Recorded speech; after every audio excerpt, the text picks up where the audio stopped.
Hi everyone, thanks for pressing play. I'm Jason Santamaria, the creator of Clever. Clever's an educational card game. It just so happens it's a lot of fun to play.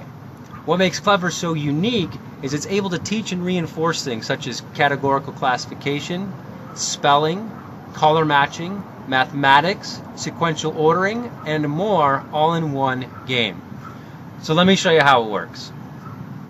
If you've ever played Gin Rummy, you'll be immediately familiar with how to play Clever. At its most basic level, the object is simply to get rid of all your cards by playing 3 or more related cards from your hand. Here's an example of a hand a player might have. Remember, you're trying to find 3 similar cards. Do you see any sets of 3 you can play? If you do, then you're already playing the game. If not, don't worry about it. I'm going to help you out. So let's see. Well, there's 3 yellow cards. You could play those. Or maybe you see things in order, and you would play the X, Y, Z as a sequence. What about the pictures? Do you see anything there? If you're thinking you see 3 instruments, you'd be correct. Play those. Are you starting to get the idea? What else do you see? How about C-A-T to spell the word cat? As you can see, it all depends on what the player sees and how clever they want to be in playing their hand. And we're still not finished. I hope you didn't forget about the numbers up there.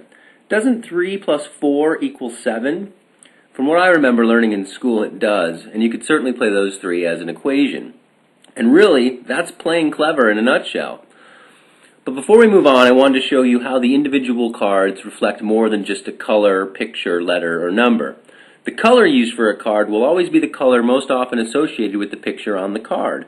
For example, peas are typically green, and of course an apple is traditionally thought of as red, hence the colors of those cards. Likewise, the numbers will reflect what is on the card as well. There are 6 strings on a guitar, 4 wings on a dragonfly, and so on.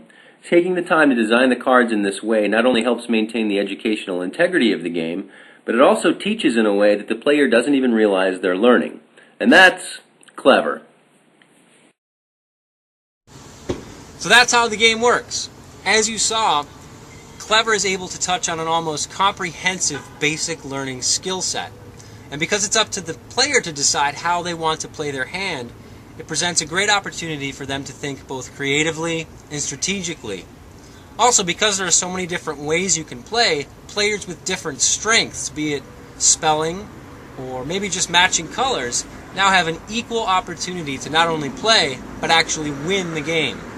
And that would explain why I've now lost more games of Clever to 5- and 6-year-olds than I care to admit.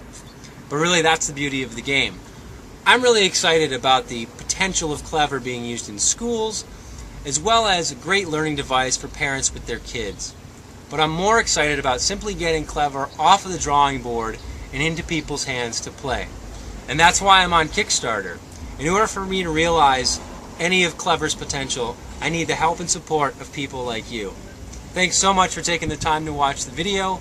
Any and all support you can lend is greatly appreciated, as I can't do this without you. Thanks again, and I look forward to playing some Clever with you.